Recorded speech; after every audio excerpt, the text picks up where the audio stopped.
23 mercenarios cubanos fallecen en un ataque de Ucrania a un convoy militar en Rusia. Según información compartida, 23 mercenarios de nacionalidad cubana habrían sido abatidos recientemente en un ataque realizado por Ucrania contra un convoy militar en territorio ruso. Sus restos probablemente sean inhumados en fosas comunes en Rusia sin posibilidad de repatriación ni ceremonias oficiales o públicas en la isla. Aquí está la lista de los fallecidos. Mira, por si alguien quiere verificar.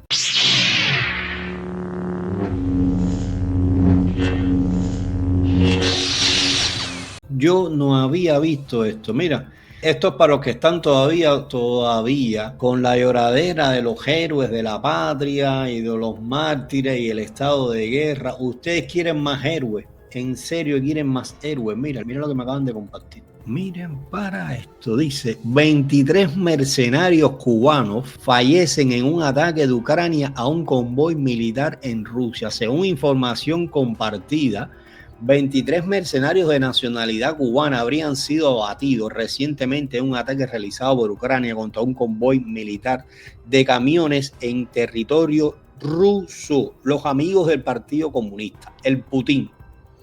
Aquí está la lista de los fallecidos. Mira, por si alguien quiere verificar. Dice para acá.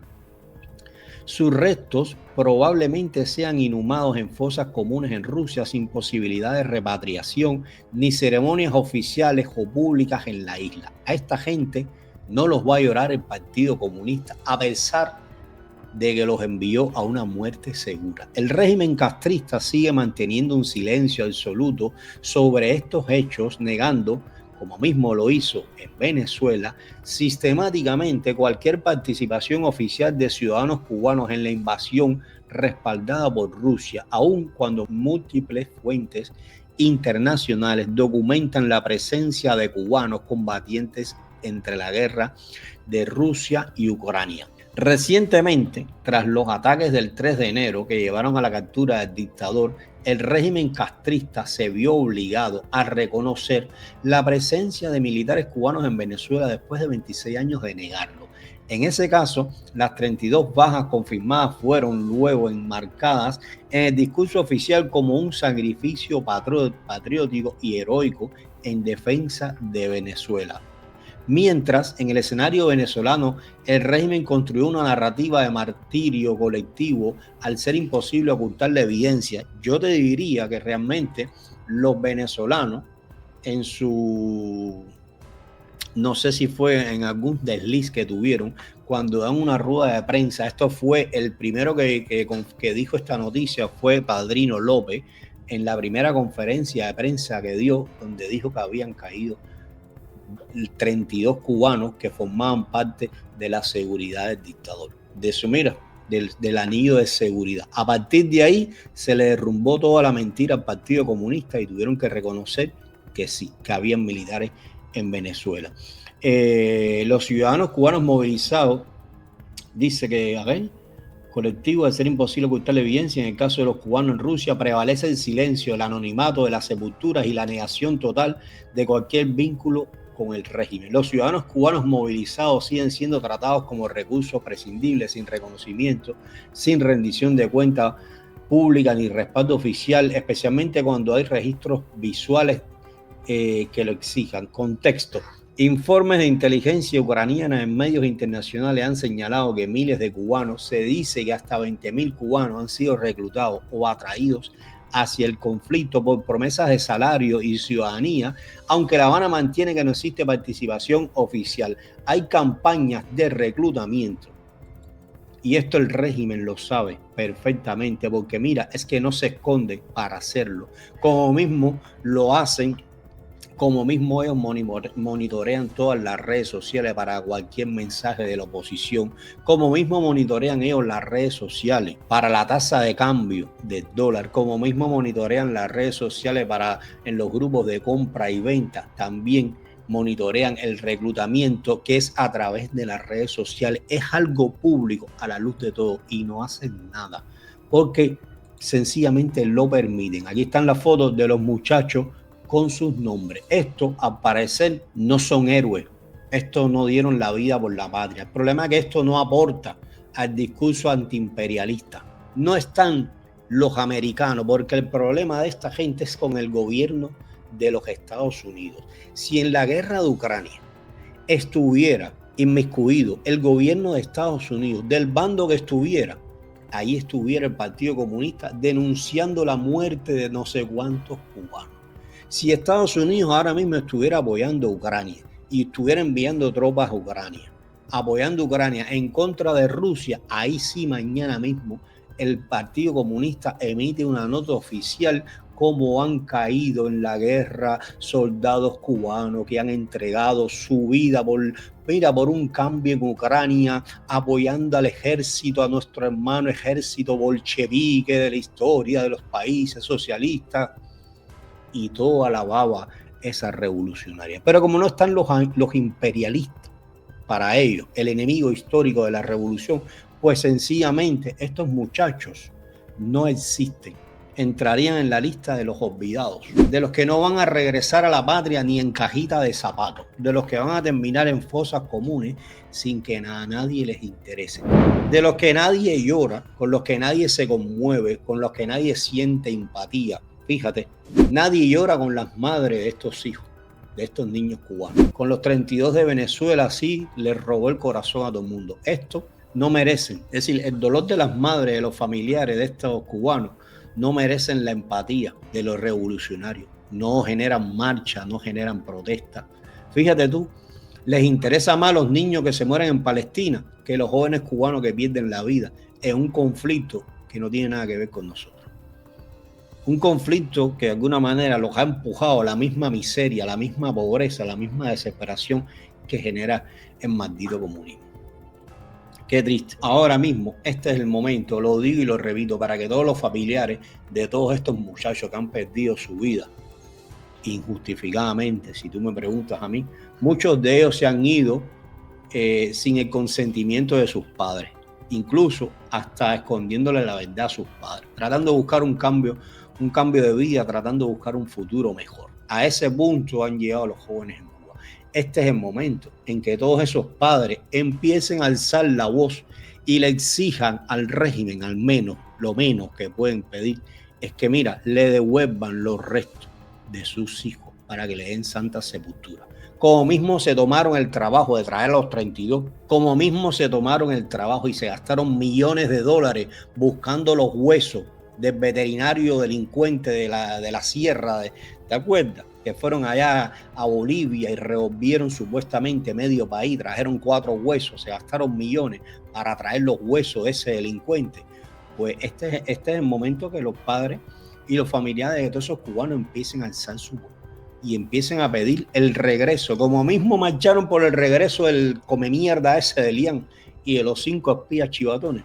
Bueno, pedir el regreso de tus hijos, de tus hermanos, de tus tíos, de tu familiar, de tu ser querido, de tu novio, del que sea, de tu amigo, de tu hermano. De eso se habla bien poco en Cuba. De eso no se habla absolutamente nada. Hicieron un día un paripé para tapar un poco la letra, para lavarse un poco las manos y ya quedaron bien con todo el mundo, con Dios y con el diablo, porque así son estos delincuentes. Bueno, realmente con Dios no creo que queden bien. Ellos siempre quedan bien con el diablo. Bueno, déjame compartir por acá este video que parece que tiene que ver con lo del petróleo de Venezuela. Lo que está pasando cuando esta dictadura, la cubana, se está quedando sin oxígeno. El día 3 de enero, el día en que las fuerzas de Estados Unidos capturaron a Nicolás Maduro, el mapa energético del Caribe y de América Latina cambió radicalmente. Hoy el petróleo venezolano ya no va donde iba, ya no fluye hacia China, ya no llega a Cuba, los grandes ladrones de todo esto, ya no sostiene como antes a los aliados del chavismo. El petróleo venezolano está saliendo, sí, pero no para donde le hubiese gustado a Chávez o a Maduro. Está saliendo hacia Estados Unidos. Y eso no es casualidad, es la estrategia que tiene esta administración. Estamos viendo el principio del fin de este modelo que mantuvo con vida a La Habana durante décadas. A ver, el 1 de enero, mientras el mundo celebraba el Año Nuevo, un petrolero salió de Venezuela con crudo sancionado. Iba rumbo a Irán. Al día siguiente, otro barco hizo algo todavía más revelador. Y es que apagó y manipuló sus sistemas de rastreo para ocultar su destino. Las imágenes satelitales lo confirmaron después. El petróleo terminó en China. Según firmas de inteligencia marítima, estos fueron los últimos cargamentos ilegales que lograron escapar. Desde entonces, el mensaje de Estados Unidos ha sido brutalmente claro. El grifo se cerró. El 3 de enero, todos vivimos con emoción la captura de Nicolás Maduro. Pero después de esa captura, también esto fue muy claro, las exportaciones del crudo venezolano cayeron alrededor de un 75% en comparación con el promedio mensual del año pasado. 75%, esto es muchísimo, no es un ajuste. Básicamente es un estrangulamiento, podemos decir así. Aquí está el detalle que mucha gente pasa por alto. Ojo con esto, durante los días posteriores a la caída de Maduro, el poco petróleo que salió de Venezuela tuvo dos destinos fundamentales. Refinerías dentro de la propia Venezuela para producir combustible básico, para evitar el colapso inmediato. Y en segundo lugar, ya no Cuba, ya no China, Estados Unidos. Los datos del rastreo marítimo muestran a los cargamentos que van rumbo a Texas, a Luisiana y a Mississippi. Zonas con refinerías que fueron creadas a propósito durante décadas. Cuando se creó la industria petrolera venezolana, aquí en la costa del Golfo, en los Estados Unidos, también se creó la refinería para refinar ese petróleo, igual en Venezuela. Bueno, esas refinerías son las capaces de procesar el crudo pesado venezolano. Mientras tanto, Estados Unidos comenzó a incautar los petroleros vinculados a la llamada flota fantasma, es decir, barcos con banderas cambiadas, con rutas, con propietarios opacos. Uno de ellos, el tanquero Verónica, fue interceptado en aguas internacionales y no será el último. Washington ha sido muy claro, habrá más incautaciones, habrá más presión, cero tolerancia con el contrabando energético, y esto definitivamente es un mensaje muy duro para China y también para Cuba. China fue durante años el gran salvavidas del chavismo. Compraba el crudo venezolano con grandes descuentos, lo mezclaba, lo refinaba, es decir, lo incorporaba a su gigantesca maquinaria industrial, pero además baratísimo. En promedio, China llegó a absorber cientos de miles de barriles diarios de Venezuela. Las bombas no funcionan, de agua, las emisoras estatales han salido del aire, simplemente porque no tienen diésel. En La Habana, las colas para gasolina se miden en muchísimos metros. Un anciano de 78 años decía hace días, si tengo que vender el televisor para ir al hospital, lo vendo. Y es que esta es la realidad de Cuba. Ya estamos en un capítulo que se llama sobrevivencia. Para los cubanos esta historia ya se vivió, es como un déjà vu, y realmente lo estamos viviendo como un déjà vu. Cuando yo era un niño, allá por los años 90, cuando terminó la Unión Soviética, cuando los soviéticos decidieron acabar con ese experimento macabro que fue el socialismo real en Europa del Este y en la llamada URSS, pues se acabó el petróleo del que vivía el régimen cubano, porque siempre han sido así una especie de, diría vampiros, pero vampiros es llevarlos muy alto. Son una especie ¿de qué? De gusanos, ¿no? De bichos así de sanguijuela, que están chupando y están destruyendo, a donde quiera que se pegan, acaban con eso. Terminaron con la Unión Soviética, terminaron con Venezuela, así son. Bueno, pues comenzó el periodo especial en los años 90, oscuridad total, lo recuerdo perfectamente, hambre. ¿Te acuerdas del huevo frito con agua? Bueno, en aquel tiempo teníamos huevo, ya ni eso hay. La economía paralizada. La dictadura sobrevivió por tres razones en ese momento. La represión, que sigue siendo como hasta ahora, el sacrificio que impusieron al pueblo, todavía había gente que creía en eso. Y tres, porque luego apareció Venezuela, y ese salvavidas es el que hoy está desapareciendo. También tuvieron otra apuesta. Yo todo eso también lo viví en persona. No solamente fue eso, también hubieron éxodos. Tuvo el éxodo en 94, porque cuando la jugada se aprieta, cuando la olla coge presión, siempre liberaban una válvula. Y el éxodo del 94 fue en ese momento el más grande de la historia. Luego de eso vino un éxodo en los años 2000, pero también en esa época de los 90 hubo una apertura a la inversión extranjera y llegaron los españoles, porque después de que se fueron los soviéticos, llegaron los españoles a reconquistar por segunda ocasión Cuba. Llegaron los Meliá y llenaron aquellos hoteles y convirtieron a Cuba en el prostíbulo. Literal, convirtieron a Cuba en el prostíbulo de América. Y así estuvo viviendo muchísimo tiempo, hasta que luego de eso, pues, en un estudio satánico de la piedra calidrosa, cogió y durmió al Chávez con la muela y lo embuyó. Y bueno, ya la otra parte de la historia ustedes se la conocen. Cuando empezó a entrar el petróleo de Venezuela, la apertura que existió en algún momento, pues empezó a cortarla. Volvió a cerrar todo el cuentapropismo, quitó las licencias, empezó a cerrar las discotecas, ya tenía una entrada de petróleo, de combustible al país y una entrada de dinero segura. Siguió con el turismo y vamos a decir que lo tenía un poquitico controlado, pero se fue poquitico a poco, se fue destruyendo, fueron descuidando eso. Nunca pensaron que iba a suceder esto en Venezuela, la verdad. Y la otra es que el periodo especial, la gente habla de periodo especial como si fuera algo del pasado. Es que el periodo especial empezó, primero no se llamaba periodo especial, eso fue un nombre, como siempre, de la piedra calitrosa que lo llamó así, pero bueno, yo no sé si alguien la pasó especial, porque yo no la pasé especial.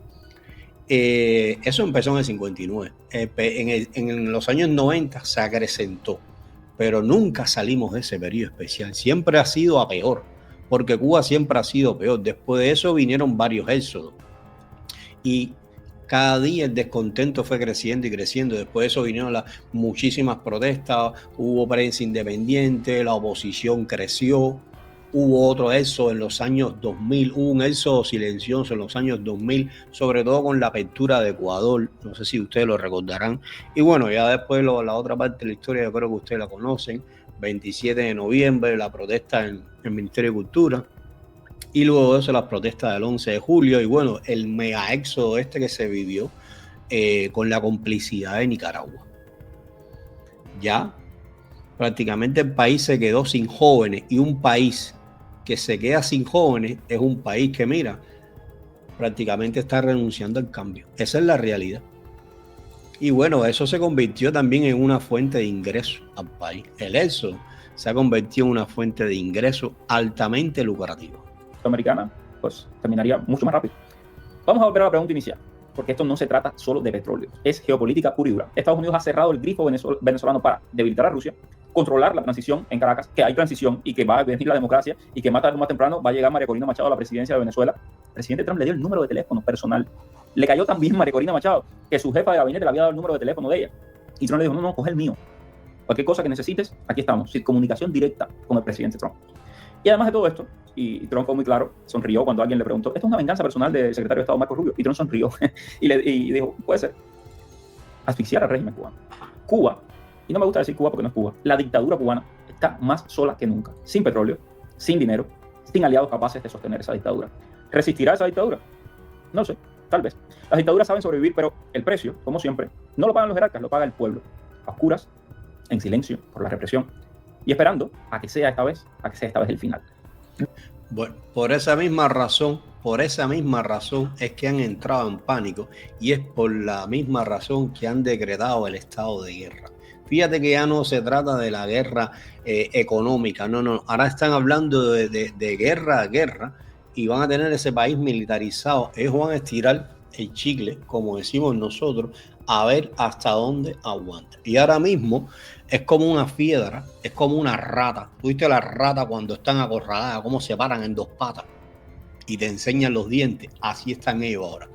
Ahora están muy vulnerables y también a la vez son muy peligrosos porque van a hacer lo que sea necesario por sobrevivir. Por lo general, todos los izquierdosos estos que defienden, vamos a decir, los sistemas estos totalitarios, dígase de Cuba, de Venezuela, vamos a decir que el 90% no vive ni en Cuba ni vive en Venezuela.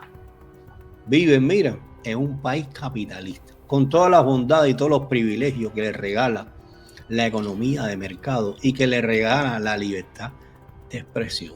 Váyase para Cuba, eso para todos los defensores eso de la izquierda, váyase para Cuba, te voy a regalar 6 meses. Yo creo que 6 meses es mucho, no vas a aguantar un mes viviendo como un cubano, no viviendo como un yumita con dinero y rentado, no, en casas esas del turismo, no. Para Cuba, 6 meses con libreta de abastecimiento. A ver cuánto vas a durar, para que tú veas que vas a estar gritando para que te vayan a buscar. Y entonces después cuando salgas de ahí, háblame del socialismo.